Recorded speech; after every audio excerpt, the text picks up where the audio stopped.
1 Samuel au chapitre 11 à partir du verset 1. Je vais simplement lire les 2 premiers versets de ce chapitre, mais j'aimerais que nous soyons très attentifs pour cerner la pensée de Dieu. Alléluia. Le thème sur lequel je veux parler, je vais traiter peut-être ce thème pendant 2 ou 3 dimanches, les clés pour maximiser et racheter le temps. Dis avec moi les clés pour maximiser et racheter le temps. Les clés pour maximiser et racheter le temps. Alléluia. À l'année nouvelle, au temps où les rois partent en campagne, je répète, à l'année nouvelle, au temps où les rois partent en campagne, David envoya Joab avec ses hommes et tout Israël pour détruire les Ammonites et assiéger Rabat. David, lui, resta à Jérusalem. Un soir, David se leva de son lit et alla se promener sur le toit, en terrasse de la maison du roi. De là, il aperçut une femme qui se baignait. Elle était très belle. Seigneur, merci pour ta parole au nom de Jésus-Christ. Alléluia. La Bible dit l'année où les rois devaient normalement aller en campagne. En d'autres termes, l'année où les rois étaient supposés, au temps où les rois étaient supposés aller en guerre.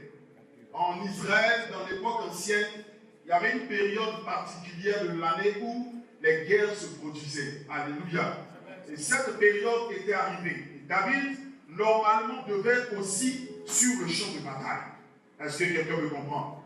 La Bible dit que David, ce jour-là, décida de ne pas partir sur le champ de bataille. En d'autres termes, de faire autre chose que d'aller, comme les autres rois, sur le champ de bataille pour aller affronter les adversaires. Il décida de rester dans son palais. Et il envoya un de ses serviteurs du nom de Joab. Et lorsque son serviteur du nom de Joab est parti, la Bible dit que David a trouvé une autre occupation. Cette occupation-là était de se promener dans le palais. Il n'était pas supposé en ce moment être là, être dans cette position, parce que c'était une période qui était faite pour la guerre. La Bible nous dit en Ecclésiaste chapitre 3 qu'il y a un temps pour toutes choses. Alléluia. Dis avec moi, il y a un temps pour toutes choses. Il y a un temps pour toutes choses. La Bible nous dit qu'il y a un temps pour pleurer, il y a un temps pour se réjouir. Il y a un temps pour faire la guerre et il y a un temps pour pouvoir aussi être en paix.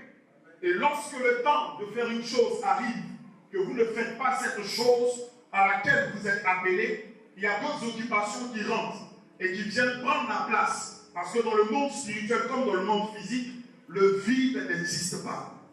Et la Bible dit que ce roi-là, au lieu d'aller en bataille, vous allez voir que c'est l'un des péchés véritablement qui est relaté sur le fameux David, ce très grand David. Au moment où les gens devaient aller se battre, David a préféré rester. Et lorsqu'il est resté et qu'il était en train de développer une nouvelle activité de promenade, il a aperçu quelque chose de dangereux. Et c'est ce qu'il a vu qui a créé le problème. Et il s'est retrouvé dans une situation où il a été obligé de tuer un homme à cause simplement du fait, pas seulement parce qu'il a vu Bathsheba, mais à cause du fait qu'il n'est pas parti en guerre dans le temps de la guerre. Il y a des choses dans notre vie que nous devons faire à certains temps particuliers. Et lorsque nous ne faisons pas ces choses dans ces temps-là, il y a d'autres choses qui peuvent rentrer en ligne de compte. La vie est faite de saisons et de périodes. Le monde a été créé et formaté de telle sorte que Dieu a institué le ciel et la terre, le soleil, la lune, les jours, les semaines, les mois et les années pour nous permettre de pouvoir organiser notre système humain. Et lorsque nous ne suivons pas les saisons de Dieu, les périodes de Dieu, les temps où le Seigneur attend quelque chose de nous, nous nous retrouvons en train de perdre quelque part du temps. Et la Bible nous dit que David va donc se retrouver dans ce dilemme-là. Je ne vais pas revenir sur toute cette histoire de 2 Samuel chapitre 11.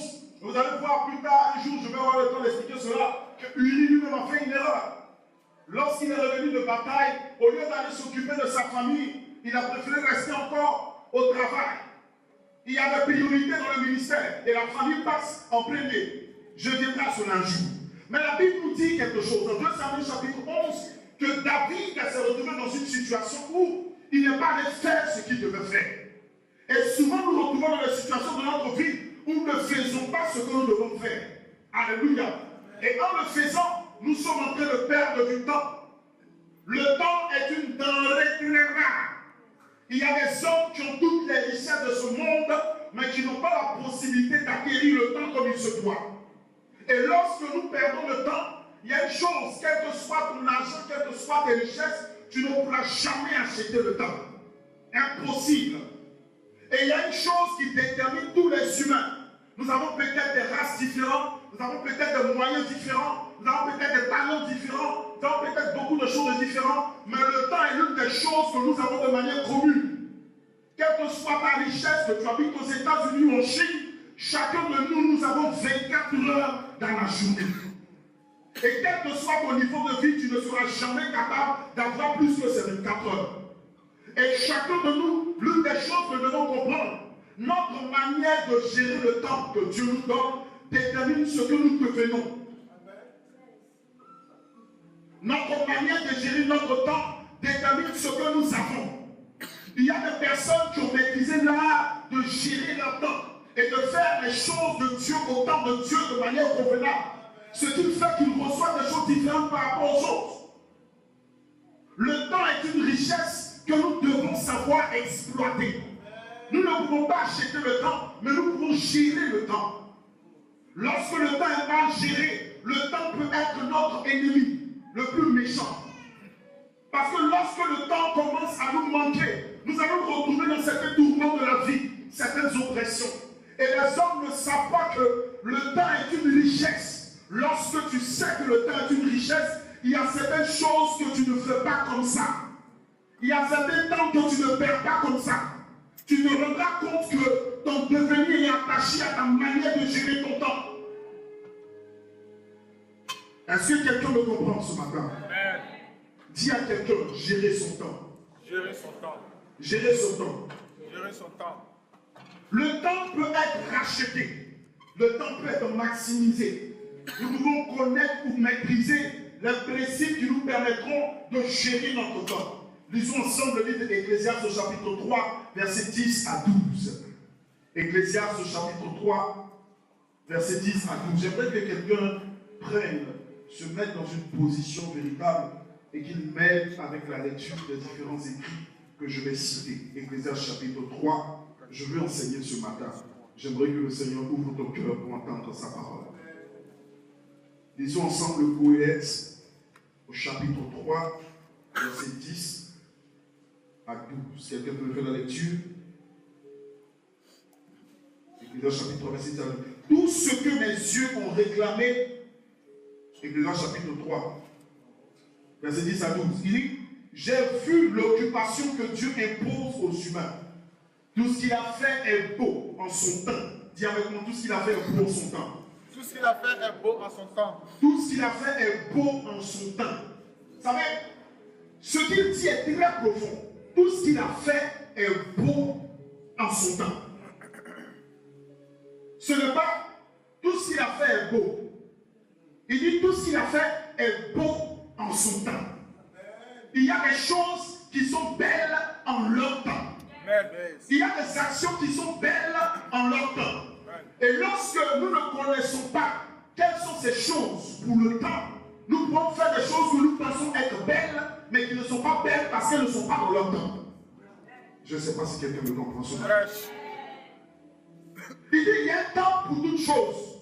Mais j'ai envie de dire, il y a une chose pour tout temps. Lorsque nous ne savons pas ce que nous devons faire dans chaque temps de notre vie, nous sommes en train de perdre du temps. Et l'une des choses qui nous rattrape, quelle que soit notre sanctification, c'est le temps. Lorsque nous ne faisons pas les bonnes choses qui sont belles dans notre temps, nous nous retrouvons dans des situations où le temps commence à nous manquer. Alléluia. Amen. Le temps est une richesse. Et le temps est une chose, je vais introduire rapidement ce message ce matin. Le temps est une chose que nous devons savoir gérer et organiser. La vie en elle-même est définie en fonction du temps. Lorsqu'on veut demander à une personne quel âge as-tu? On lui dit quoi? On est en train de lui demander combien de temps tu as fait sur terre. Et alors on dira qu'une personne a 15 ans, 20 ans, 30 ans, 70 ans, 80 ans, en fonction du nombre de temps qu'elle a passé sur terre. Alléluia. Donc toute chose est organisée selon Dieu en fonction du temps. Le temps peut être mesuré. La vie est déterminée par le nombre d'années. Si nous finissons aujourd'hui le temps que Dieu nous a fixé sur terre, c'est pourquoi la Bible dit, il dit, apprends-nous à compter nos jours. En d'autres termes, apprends-nous à gérer nos jours. En d'autres termes, apprends-nous à manager nos jours. En d'autres termes, apprends-nous à nous organiser dans notre vie. Et lorsqu'un enfant de Dieu ne sait pas s'organiser dans sa vie, vous allez vous rendre compte qu'après 10 ans, 15 ans, vous vous retrouvez dans une situation où vous regrettez beaucoup de choses. Parce que vous n'avez pas fait les belles choses dans leur temps. Tout ce que vous faites peut être bien, mais est-ce que c'est le temps de Dieu pour le faire? Nous ne pouvons pas atteindre des objectifs efficaces si nous ne savons, nous ne maîtrisons pas les clés pour maximiser notre temps et racheter notre temps. Le diable a une particularité, c'est celle de voler le temps des enfants de Dieu. Il sait que chaque enfant de Dieu, Jean pouvait le dire, il dit nos jours sont fixés. Tu n'es pas éternel.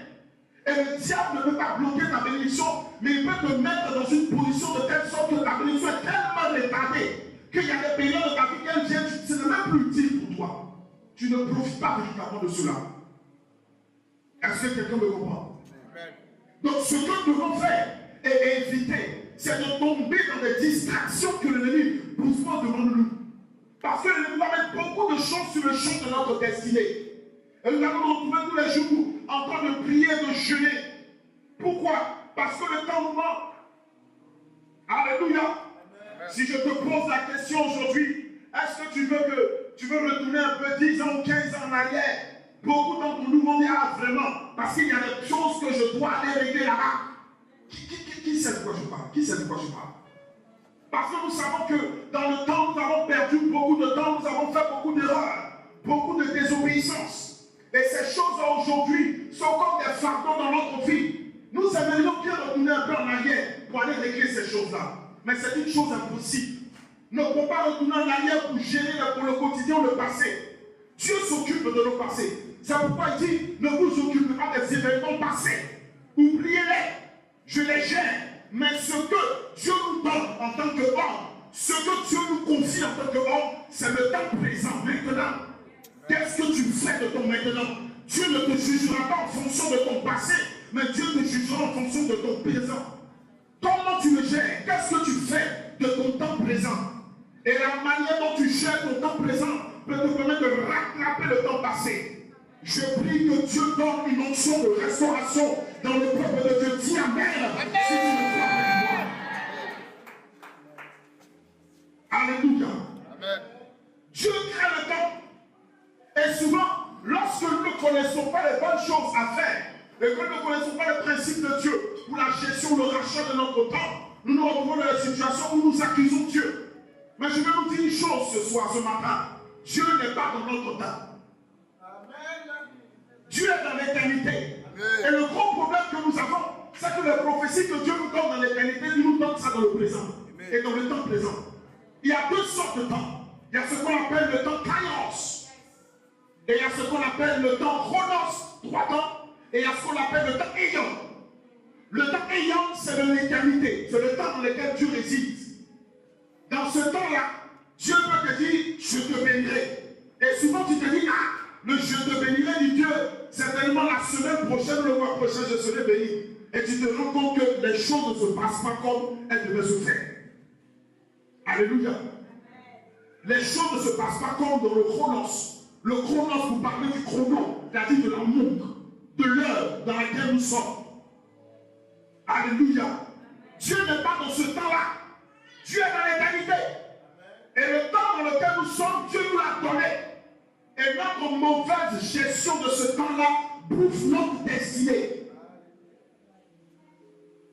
Ma prière pour toi ce matin, c'est que le Seigneur te donne la grâce pour racheter ton temps. Alléluia. c'est que le Seigneur te donne la grâce de racheter ton temps. Il dit, je vous redonnerai les années pour voler le criquet et le génèque. Pour dire que l'ennemi peut voler des années de notre vie. Lorsque nous marchons dans la désobéissance, nous pensons que nous sommes en train d'avancer. Mais en réalité, nous sommes en train de perdre le temps. Avancer dans la vie, avancer dans certaines choses de la vie ne veut pas forcément dire que nous sommes en train de gagner du temps. Il y a des choses que nous pensons avoir. L'ennemi peut te faire te miroiter que tu es en train de faire 10 pas en avant. Et après, tu te rends compte que tu n'as même pas le pensée d'un yoga. Et le problème, c'est que tu as perdu le temps pendant que ces choses se passaient. Est-ce que quelqu'un me comprend ce matin? À quoi est-ce que nous utilisons notre temps? Il y a des personnes qui deviennent, il y a des personnes qui acquièrent des potentiels dans le temps. Pendant que certains sont en train de traîner avec le péché, d'autres sont en train de développer le potentiel de Dieu dans leur vie. D'autres sont en train d'accroître le potentiel de Dieu. Pendant que certains sont en train de chercher à faire de causeries, à perdre de temps dans beaucoup de choses, d'autres sont en train de maximiser le don que Dieu a mis en eux. Pendant que certains sont en train de vivre dans le péché, d'autres sont en train de servir le Seigneur et accomplir leur appel. Lorsque Dieu t'appellera dans le ciel, il te demandera une chose. En quoi est-ce que tu auras utilisé ton temps? L'une des choses qu'il dit en Ecclésiaste, il dit, j'invite dans leur cœur la pensée de l'éternité. Mais l'homme n'a pas la capacité de cerner cela. En d'autres termes, nous savons que nous allons quitter ce monde, mais nous ne savons pas quand. Tu ne sais pas quand. Tu ne sais pas le jour où tu quitteras cette terre. C'est pourquoi le seul instant qui t'appartient, c'est maintenant. C'est maintenant que tu dois te lever pour courir, pour accomplir le plan de Dieu dans ta vie. C'est maintenant que tu dois aller obéir à l'instruction que l'Éternel t'a donnée. C'est maintenant que tu dois courir pour répondre à l'appel de Dieu. C'est maintenant que tu dois libérer le potentiel que Dieu a posé en toi. C'est maintenant que tu dois avancer pour aller détruire les cognacs. C'est maintenant que les montagnes que le Seigneur a disposées devant le toi doivent être ébranlées. C'est maintenant que tu dois te lever pour aller relever les défis de ta destinée. C'est maintenant que tu dois relever au monde, révéler au monde ce que tu as posé en toi. C'est maintenant, ce n'est pas demain. Demain ne t'appartient pas, c'est aujourd'hui.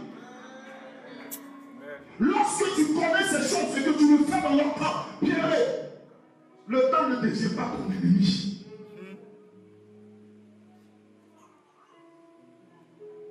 Beaucoup sont ceux qui disent cette phrase.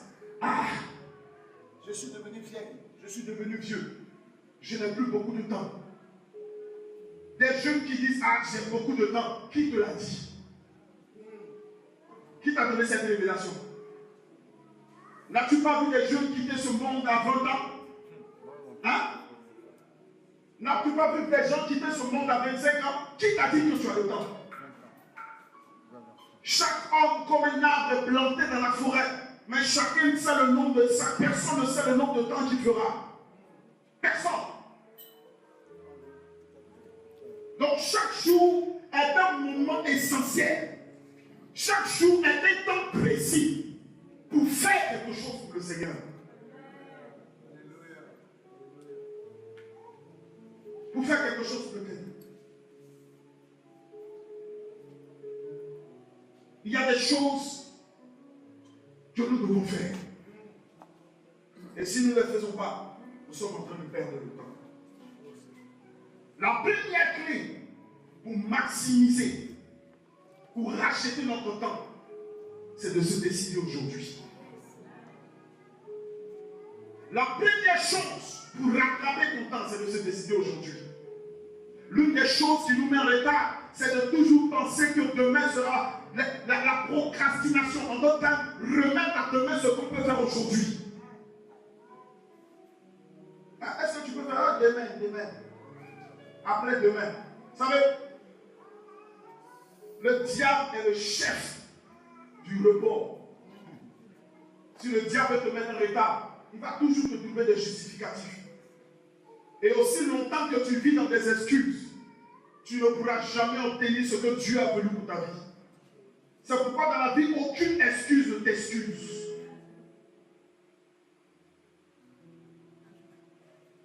Aucune excuse ne t'excuse. Le temps de prendre ta décision aujourd'hui. Dis à quelqu'un, je me décide aujourd'hui. Je me décide aujourd'hui. Qu'est-ce que Dieu t'a demandé? Qu'est-ce que tu dois arrêter? Qu'est-ce que tu dois commencer à faire? Qu'est-ce que tu dois abandonner? Qu'est-ce que tu dois faire? Qu'est-ce que tu dois vendre? Qu'est-ce que tu dois acheter? Qu'est-ce que tu dois rechercher? Décide-toi aujourd'hui. Pas demain, aujourd'hui. Dieu ne te jugera pas pour hier. Il te jugera par rapport à aujourd'hui. Lorsque tu quitteras ce monde, c'est la manière dont tu quittes à l'instant précis où tu pars qui détermine ton avenir dans le ciel. C'est pourquoi tu ne pourras pas partir de là, Seigneur. Avant j'avais, et tu vas partir sur de la cendre. Avant là, j'évangélisais. Avant j'étais fidèle. Rappelle-toi, Seigneur, ne regarde pas pour aujourd'hui, mais pense un peu quand même hier. Hier, j'étais bien.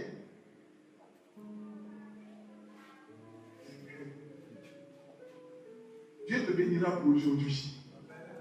Si tu as été bien hier, qu'aujourd'hui tu es mauvais, et tu quittes le monde, ton jugement, ça sera par rapport à aujourd'hui. La première chose pour acheter ton temps, c'est de te décider. Dis à quelqu'un à côté de toi, décide-toi, décide-toi. Dis à quelqu'un, décide-toi.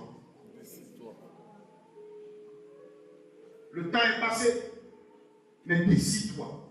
Deuxième des choses, deuxième clé. Lorsque nous voulons racheter le temps et maximiser notre temps, première des choses, nous décider. Deuxième des choses, prendre des leçons sur notre passé.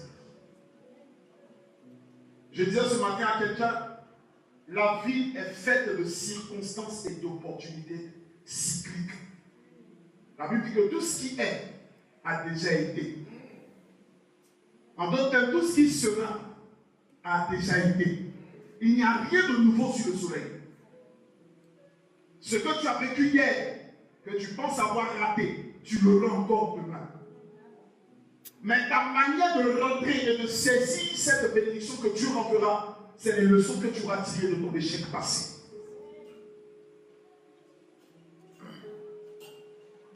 C'est pourquoi j'aime beaucoup cette phrase, c'est tellement profond. C'est pourquoi ce chant a été très célèbre, parce qu'il illustre véritablement la vie de l'homme. Quand il dit premier Gaou n'est pas Gaou, c'est deuxième Gaou. En d'autres termes, pour dire que la première fois, tu as peut-être fait une erreur. Mais si encore tu ne prends pas de leçon, que tu te retrouves dans la même chose, bien aimé. Bien aimé. Quelles sont les leçons que tu tires des erreurs que tu as pu produire? Bien aimé, nous sommes peut-être des hommes, quel que soit ton potentiel, quelle que soit la qualité de ton parler en langue, quel que soit le don spirituel que tu as, bien aimé, tu n'es pas un homme parfait et tu peux faire des erreurs. Les erreurs sont humaines. Mais quelles sont les leçons que nous tirons de nos erreurs? C'est ceux qui ont maîtrisé la capacité de pouvoir tirer les leçons de leurs erreurs, qui font de l'exploit dans leur vie. Qu'est-ce que je n'ai pas fait? Comment est-ce que je l'ai fait? Qu'est-ce que je n'ai pas compris? Et lorsque tu t'assois un instant et que tu fais un bilan des erreurs que tu as pu faire, tu ne les reproduiras plus. Alors, lorsque l'opportunité reviendra, tu pourras saisir la bénédiction qui est attachée à cette opportunité. Le tout, ce n'est pas de ne pas faire des erreurs. Tout le monde peut faire des erreurs. Mais ce qui est mauvais, c'est de refaire les mêmes erreurs. Dieu est un Dieu de la seconde chance. Il nous donnera toujours une deuxième opportunité. Il nous donnera toujours une deuxième grâce. Il nous donnera toujours un deuxième privilège. Mais quels sont ceux qui seront capables de rentrer dans cette percée, cette bénédiction de Dieu pour changer la destinée de leur vie? Ceux qui réussissent dans la vie, ce ne sont pas ceux qui n'ont jamais échoué. C'est ceux qui ont maîtrisé la méthode pour ne pas échouer. Et comment ils l'ont fait? En prenant des leçons sur leurs erreurs passées. Quand vous lisez l'histoire d'Abraham Lincoln, ce n'est pas un homme, il a à plusieurs reprises essayé de devenir sénateur. Il a à plusieurs reprises essayé de devenir, d'être positionné dans certaines stratégies, dans certains niveaux de la société. Mais chaque fois qu'il essayait, il échouait. Donc il était habitué à l'échec. Le jour où il allait se présenter pour la présidentielle, il était tellement fort, tellement stratège. Les gens se demandaient, comment est-ce que tu as appris ces choses? Il a donné une réponse. Je l'ai appris de mes échecs. J'ai regardé ça depuis ça pouvait faire tomber, mais je ne tomberai pas au nom de Jésus. Alléluia. Réponse à un peu sur le côté. Appris de ses échecs. C'est ce qui a fait sa force. Tu peux avoir échoué dans beaucoup de choses, échoué dans un foyer, mais cela ne veut pas dire que tu ne réussiras pas. Tu peux avoir échoué dans certains domaines de la vie, mais cela ne veut pas dire que tu ne réussiras pas. Tu peux avoir peut-être échoué dans les études, mais cela ne veut pas dire que tu ne réussiras pas. Tu peux avoir échoué dans les activités, dans les affaires, mais cela ne veut pas dire que tu n'es pas appelé aux affaires. Ce sont des leçons que tu reçois. Prends les échecs de ta vie comme des leçons que tu reçois pour aller plus loin. Amen.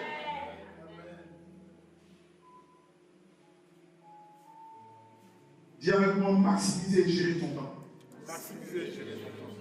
Maximiser et gérer son temps. Maximiser et gérer son temps. Première des choses, se décider. Deuxième des choses, prendre des leçons sur notre passé. Prendre des leçons sur notre passé. Prendre des leçons sur notre passé. Sur les erreurs de notre passé. Prendre des erreurs sur des leçons sur les erreurs de ton passé. La troisième des choses, c'est de rebondir. C'est de rebondir. Je veux dire à quelqu'un ce matin que tu rebondiras. Dis à quelqu'un, je rebondirai au nom de Jésus. Je rebondirai au nom de Jésus. Je ne sais pas quel est le domaine de ta vie dans lequel tu étais tombé, mais tu peux rebondir. Une chose est d'être à terre, une autre est d'avoir la force de te lever. Beaucoup sont à terre et restent à terre. Mais d'autres disent non, je ne resterai pas à terre, je me lèverai. Amen. Il faut une force. Il faut demander au Saint-Esprit de la force de pouvoir ressurgir. Je vois quelqu'un ressurgir au nom de Jésus dans cette affaire. Je vois quelqu'un ressurgir dans son foyer. Il faut ressurgir. Il faut te relever et aller plus loin. C'est pourquoi ne te moque jamais de celui qui est à terre. Parce qu'il est dans une bonne position pour prendre un meilleur élan.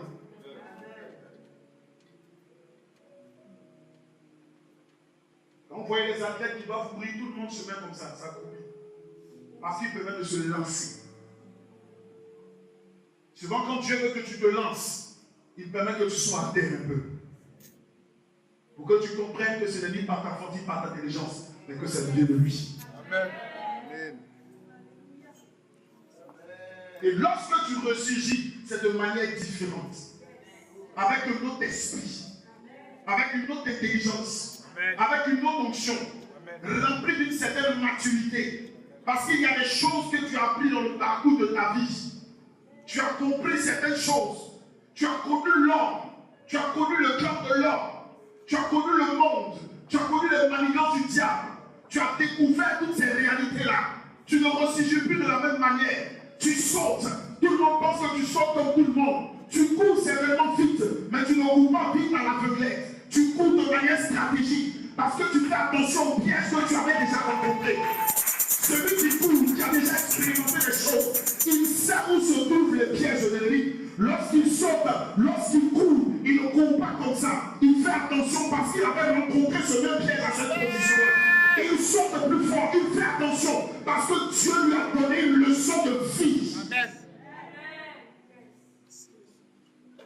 Et quand cette personne ressurgit là, quel que soit le temps que tu as perdu, bien aimé, ce n'est pas une question de temps. Dieu te fait rentrer dans une nouvelle réalité. Et dans cette réalité-là, une seule chose peut te permettre de rattraper les années que tu as perdues. Une seule chose peut te permettre de rattraper le temps que tu as perdu. Tu penses avoir perdu des années, tu penses avoir perdu des hommes, tu penses avoir perdu des opportunités, tu penses avoir perdu des voyages, tu penses avoir perdu ton ministère, tu penses avoir perdu beaucoup de domaines. Mais une seule chose peut changer les choses. La grâce de Dieu, l'onction de Dieu sur toi te fera rebondir de manière différente, te fera ressurgir de manière différente, avec une grâce particulière, avec une onction particulière. Plusieurs te verront et ne comprendront pas les cicatrices que tu as sous toi. Ils verront ces cicatrices comme des choses qui font peur, mais ils ne comprendront pas que ce sont des blessures que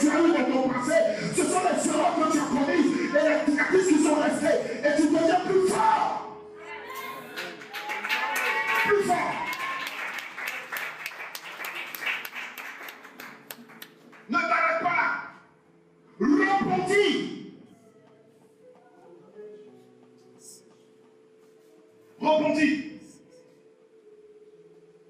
Au lieu de t'asseoir et de faire ton deuil, le temps est arrivé où il faut ranger tes vêtements de deuil. Au lieu de t'asseoir et de pleurer par rapport à ce que tu as vécu, ce que tu as traversé, le temps est arrivé où il faut ranger ces choses-là et affronter la nouvelle vie que le terrain de l'homme. Aussi longtemps qu'il y a aujourd'hui, aussi longtemps qu'il y a un matin qui se lève, il y a une opportunité pour que ta destinée soit transformée. Amen. Ce n'est pas une question de l'âge que tu as. C'est une question du jour que l'Éternel donne. Les larmes du visage d'un homme peuvent être essuyées seulement par Dieu. Et lorsque l'Éternel décide de l'essuyer, personne ni rien ne peut empêcher l'Éternel d'accomplir son œuvre. Il faut apprendre à ressurgir.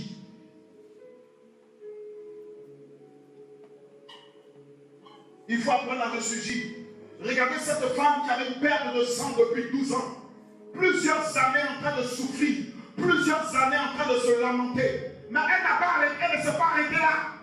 Elle dit quand même, il y a une autre opportunité dans laquelle je peux encore te guérir. Ce temps-là, je vais encore essayer cela. Celui qui échoue, c'est celui qui n'essaie plus. Ce n'est pas celui qui est tombé. C'est celui qui arrête d'essayer de se guérir. Nous sommes les seules personnes habilitées à établir le verdict de notre échec. Qui a dit que c'est fini? Le diable peut dire que c'est fini. Les docteurs peuvent dire que c'est fini. Mais si toi tu n'as pas encore dit que c'est fini, ça ne sera pas encore terminé. Amen.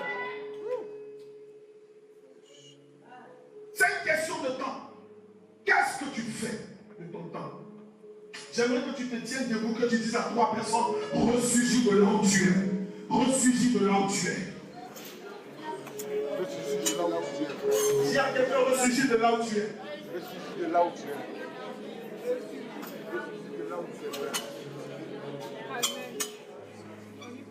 Du ressurgis de là où tu es.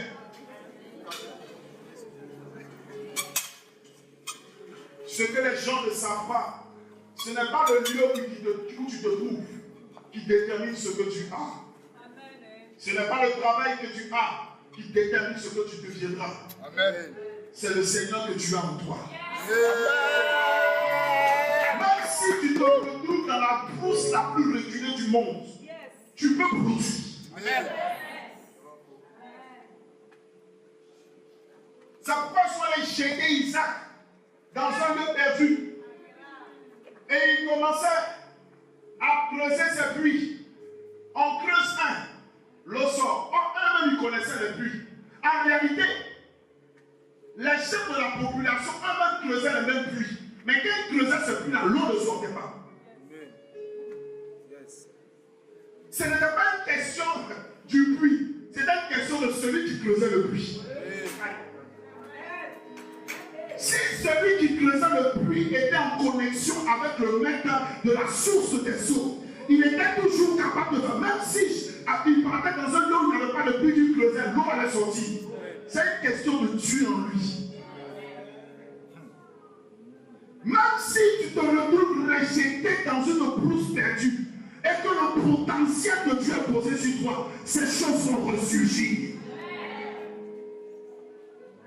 Même si tu te trouves dans l'entreprise la plus perdue, où les gens payent le plus mal, où les employés sont les plus médiocres, les plus malheureux, parce que tu es présent que le potentiel de Dieu en toi, les circonstances de cette entreprise, de cette organisation peuvent changer à cause de ce que l'Éternel a posé en toi. Vous savez, Potiphar souffrait beaucoup. Mais lorsque Joseph est rentré dans sa maison, les choses ont changé. Automatiquement, il a destitué le responsable de l'organisation de sa maison. Il dit, mon frère, il faut quitter là. Parce que depuis que tu touches mes affaires, ça n'avance pas. Mais celui-là, il a essayé un peu, regarde. Viens prendre. Il y a des gens qui seront destitués pour que Dieu pour que Dieu me positionne.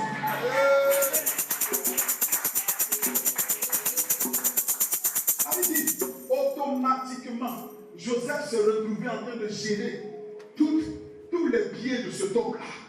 Pourquoi? Parce qu'il avait la bénédiction de Dieu en lui. homme béni est béni. Amen. Que tu le veuilles ou non, il est Béni. que tu l'insultes ou non, il est Béni. que tu l'injures ou non, il est Béni. que tu te moques de lui ou non, il est Béni. que tu le critiques ou non, il est. Béni. Ça ne dépend pas des critiques qu'on donne, ça dépend de la semence dans son ADN. Dieu a déjà infecté de la Fraîche. Pendant que tu perds ton temps à parler, il progressera. Parce qu'il est planté auprès d'un couteau. Ah, je crois que quelqu'un le dit amen. Je reçois. Il est planté auprès d'un cours d'eau. Il ne dépend pas de la pluie qui tombe du ciel ou qui ne tombe pas. Il y a des gens qui dépendent encore des pluies. Bien aimé, un homme béni ne dépend pas des circonstances, non, parce qu'aujourd'hui c'est le temps de la Côte d'Ivoire bénie, il y a beaucoup d'argent. Non, non, non, non, non, non. Il dépend de Dieu. Il dépend de la source de la bénédiction elle-même. Et aussi le temps qu'il est connecté à Dieu, même s'il ne pleut pas en Côte d'Ivoire, même si les investissements ne viennent pas, même si les finances ne rentrent pas, même si les projets ne rentrent pas, quel que soit ce qui se produit, aussi longtemps qu'il est connecté à la source, il aura toujours la provision d'une femme. C'est une question de connexion. Ce n'est pas une question d'environnement. Fraîche. J'aimerais que tu dises à ton voisin, laisse oublier un peu l'environnement, s'il te plaît. Oublie un peu l'environnement, frère. Oublie. Si ce n'était une qualification d'environnement, mais Mephibosheth allait mourir dans le débat. Mais il y avait une connexion véritable avec le roi. Il y a des connexions que tu ne sais même pas que tu as.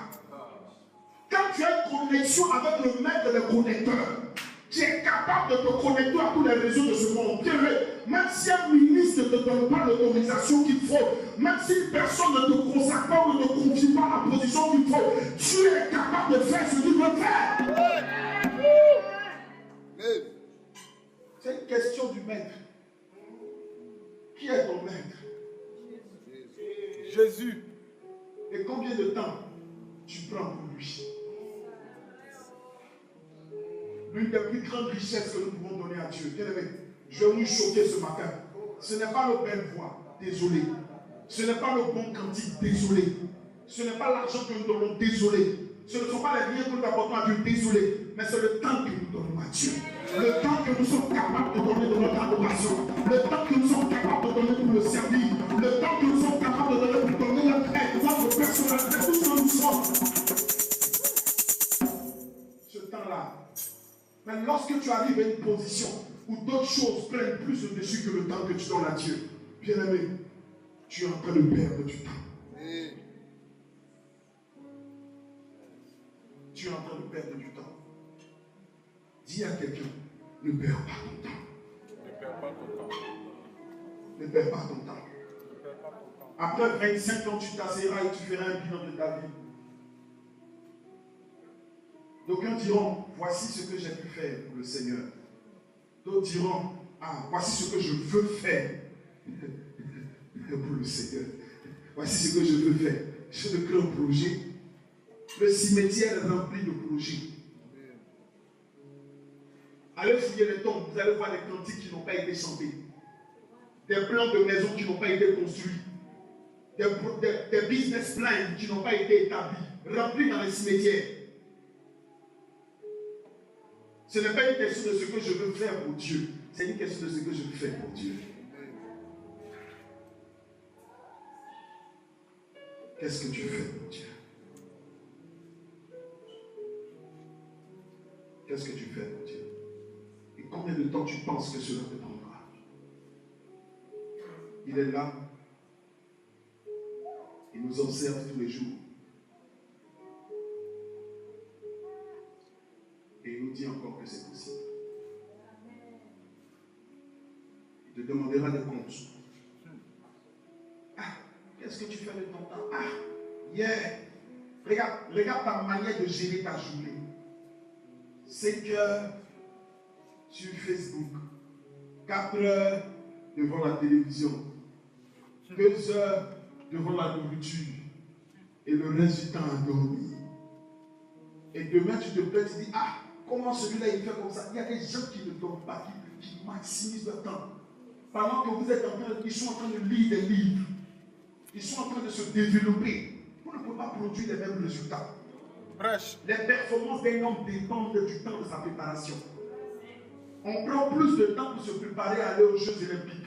Pendant que ça va prendre peut-être une semaine, mais tu peux prendre 10 ans de te préparer pour cela. Comme vous dites que la préparation a beaucoup plus de valeur que le temps de l'exécution.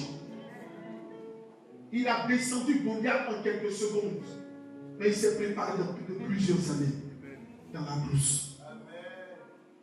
Qu'est-ce que tu fais de ton temps? Nous blâmons le monde, nous accusons le monde. Regardez un peu, allez vous promener au côté du côté d'Adjamé. Regardez un peu derrière comment on appelle, le corridor. Regardez ces gens qui viennent avec, c'est comment on appelle ça? What do you call it? Les trucks. Les camions là, les greniers. Alléluia. Ces gens qui viennent avec ces greniers, en train de passer, vous allez voir, ce n'est même pas des gens qui sont à l'école. Mais c'est des gens, pendant que tu es en train de dormir, qui sont en train de réfléchir sur des stratégies. Comment faire de l'argent? Et pendant que tu es en train de dormir, à 3 heures du matin, ils sont debout. Ils sont au marché, en train de faire des choses. Et vous voulez produire les mêmes résultats. Je suis désolé. Tu développeras ce que tu fais de ton temps. Yes. Tout le monde veut aller. Écoutez-moi. Prêcher à l'international, ce n'est pas prêcher à l'église. Je vous dis la vérité. Tout le monde veut aller là-bas. Tout le monde veut devenir grand serviteur, grand servant de Dieu. Mais nous ne nous préparons pas comme il se doit. Qu'est-ce que tu fais?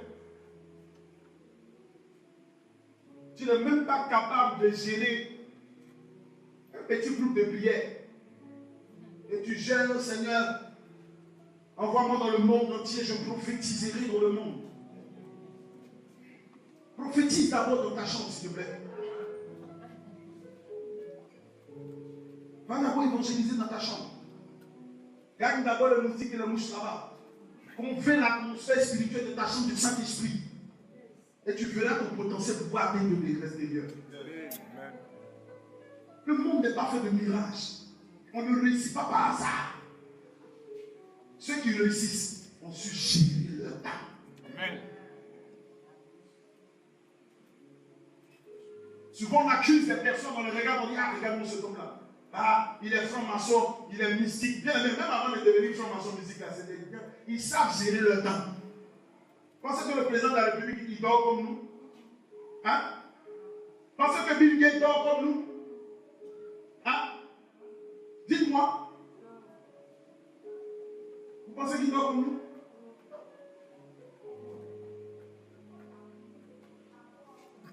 L'une des choses qui est devenue culte dans l'église du Seigneur, nous nous cachons derrière la spiritualité. Nous devenons des super paresseux spirituels. Dis à quelqu'un, ne sois pas un super paresseux spirituel. Ne sois pas un super paresseux spirituel. Je vais me taire de peur que je dise beaucoup de choses. Dimanche prochain. Dis à quelqu'un, dimanche prochain, on va continuer. Dimanche prochain, on va. Je n'ai même pas encore commencé. Amen. Je vais nous donner certaines choses qui vont bouleverser la destinée de quelqu'un. Ce n'est pas une question de ton papa, de ta tante, de ton oncle, de ta soeur. Non. C'est une question de ce que tu fais de ton temps. Maintenant là, qu'est-ce que tu fais de là? C'est quoi? Tu fais quoi? Ta destinée peut changer si tu maximises ton temps.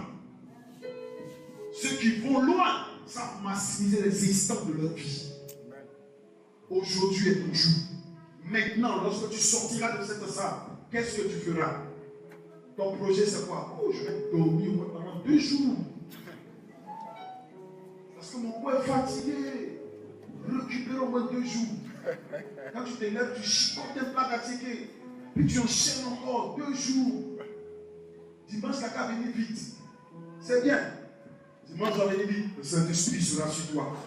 Mais quand tu vas t'asseoir faire le bilan de ta vie, tu vas te rendre compte que tu n'as rien fait. Tu n'as rien fait. n'as rien fait. Souvent, quand on regarde les hommes comme les Oya des pauvres, on regarde les hommes comme les tireurs, tu dis, ah, Seigneur, comment les hommes peuvent faire ça? Mais regardez un peu leur rythme de vie. Regardez un peu leur discipline de vie. Leur discipline de vie. Ils ne perdent pas le temps. Chaque seconde a de la valeur. Durant le parcours de ma vie, le Seigneur m'a fait comprendre, m'a appris qu'un jour, en un jour, beaucoup de choses peuvent se faire. En un jour. Est-ce que quelqu'un veut se décider?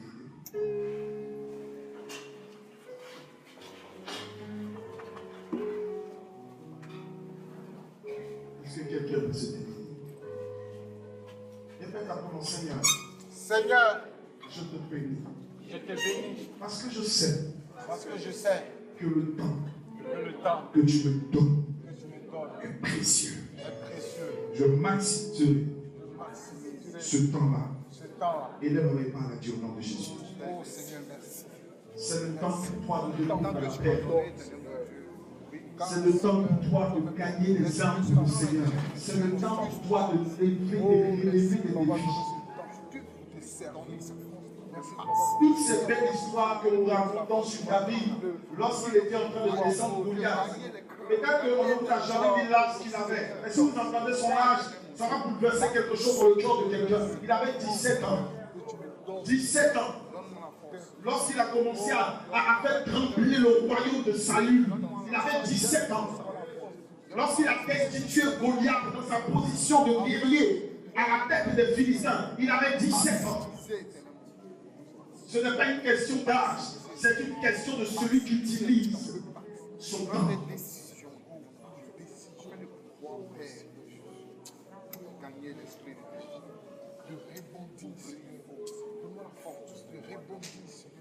Tu peux avoir duré sur la terre et mal utiliser ton temps. Tu peux avoir passé peu de temps sur la terre et savoir utiliser ton temps.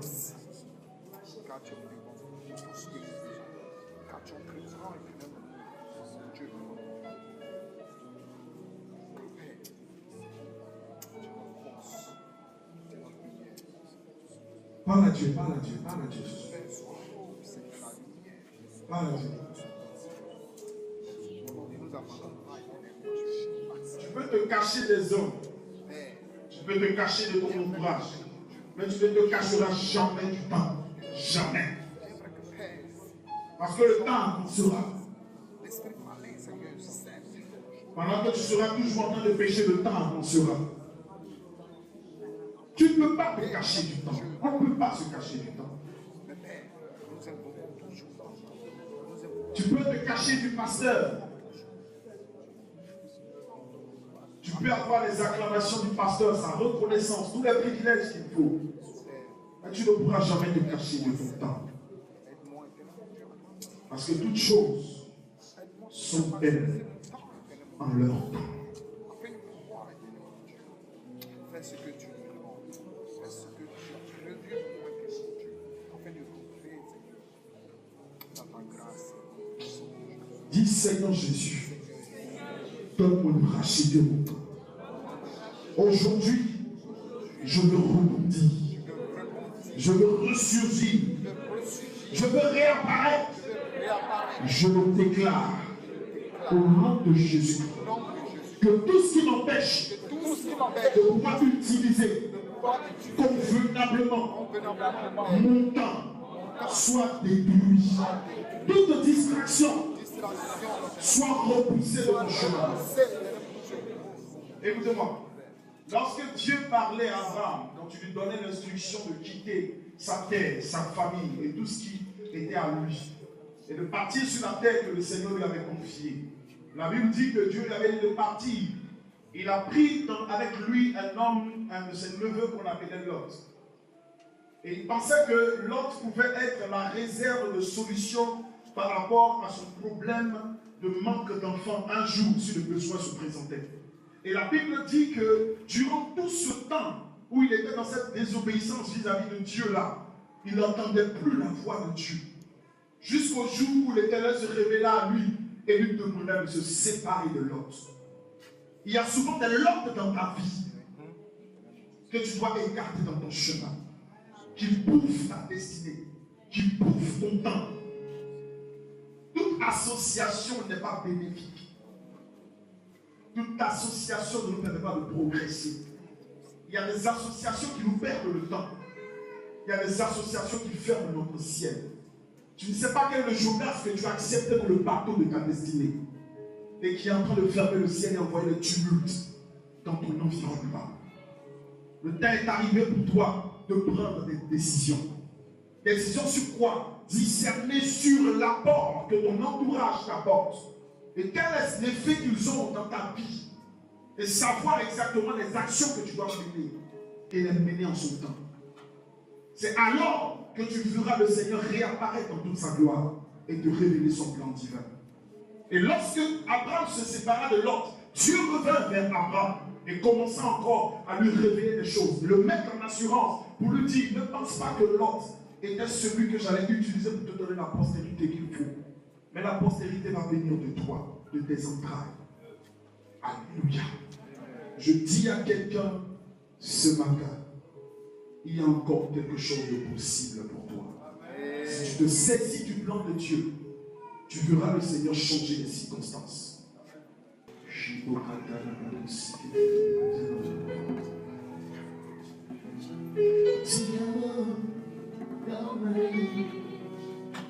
Seigneur, dis-moi dans ma vie, Yahweh, dis simplement dans ma vie, Yahweh, dis simplement dans ma vie, Seigneur, oh yes. Ti amo dans ma vie, c'est